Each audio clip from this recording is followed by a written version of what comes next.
Assalamualaikum Ustaz.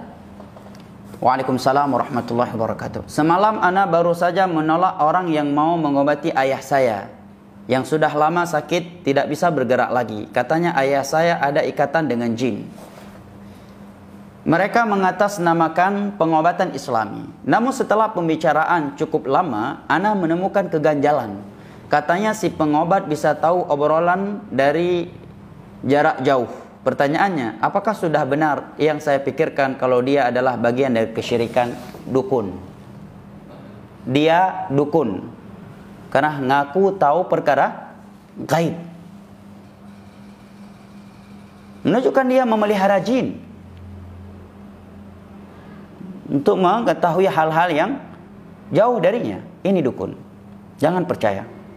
Hati-hati dengan dukun masa sekarang, baik di Timur Tengah maupun di luar Timur Tengah. Para ulama kita amat kerah memperingatkan hal ini.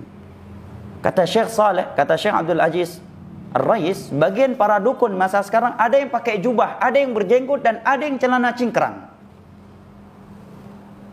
Bagaimana mendeteksi mereka itu adalah para pendukun, orang-orang yang melakukan kesyirikan atau berada di atas akidah yang menyimpang?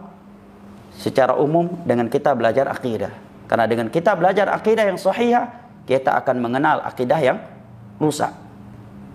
Yang kedua, apabila mereka sudah mulai mengaku tahu perkara gaib.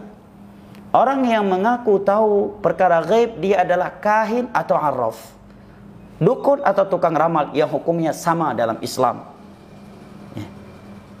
Karena di dalam banyak ayat dan hadis Allah telah menerangkan bahwa perkara gaib hanya Allah yang mengetahuinya. Qul la ya'lamu man fis samawati wal ardhil ghaiba illallah wa ma yash'uruna ayyana yub'atsun. Nabi juga menyatakan, man atakahinan aw 'arrafan fasaddaqahu bima yaqul faqad kafara bima unzila ala Muhammad. Barang siapa yang datang kepada dukun, dan dukun sekarang tidak lagi perlu didatang ke rumahnya, kata sebagian para ulama, dan juga realita membuktikan demikian. Ada di handphone, melalui aplikasi-aplikasi, ada di medsos yang bisa dibuka dan ditayangkan di televisi. Kalau ucapan mereka dibenarkan, seorang percaya kepada ucapan mereka terhadap perkara-perkara gaib yang mereka kabarkan, sungguh dia telah kafir terhadap syariat Nabi Muhammad yang Allah turunkan kepada Nabi Muhammad sallallahu alaihi wasallam. Karena di antara syariat yang Allah turunkan kepada Nabi Muhammad adalah al-kufru bit-taghut. Dan dukun, para tukang ramal adalah tagut. Bahkan tokohnya tagut, kata Imam Ibnu Qayyim. Dari antara syariat yang Allah turunkan kepada Nabi Muhammad adalah firman yang qul la ya'lamu man fis samawati wal ardhil ghaiba illallah. Tiada yang mengetahui perkara gaib di langit dan di bumi kecuali Allah Jalla wa ala, alimul ghaibi fala yudhiru ala ghaibihi ahada. Para nabi saja diperintahkan oleh Allah untuk menyatakan diri mereka tidak tahu perkara gaib, sebagaimana yang Allah perintahkan kepada Nabi kita sallallahu alaihi wasallam, walau kuntu a'lamul ghaiba lastaghfartu minal khair wa ma masani yasu. Andai kata aku tahu perkara gaib, sungguh aku akan memperbanyak kebaikan dan tidak akan terkena suatu kejelekan. Adapun perkara gaib yang mereka kabarkan itu karena wahyu dari Allah Jalla wa ala, dan selain para nabi tidak ada yang mendapatkan wahyu dari Allah Jalla wa'ala. Maka sikap anda sudah benar. Hati-hati, saya tegaskan kembali, hati-hati dengan para dukun dan tukang ramal masa ini.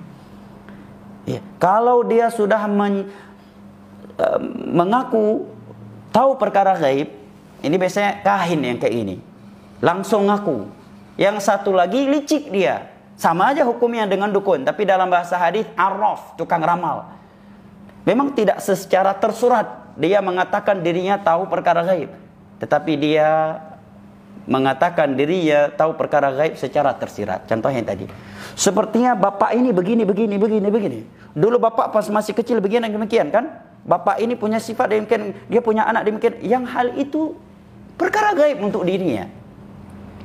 Oh, bapak ini kalau punya anak lagi akan demikian dan demikian. Kalau nikah lagi akan demikian dan demikian. Yang itu perkara gaib.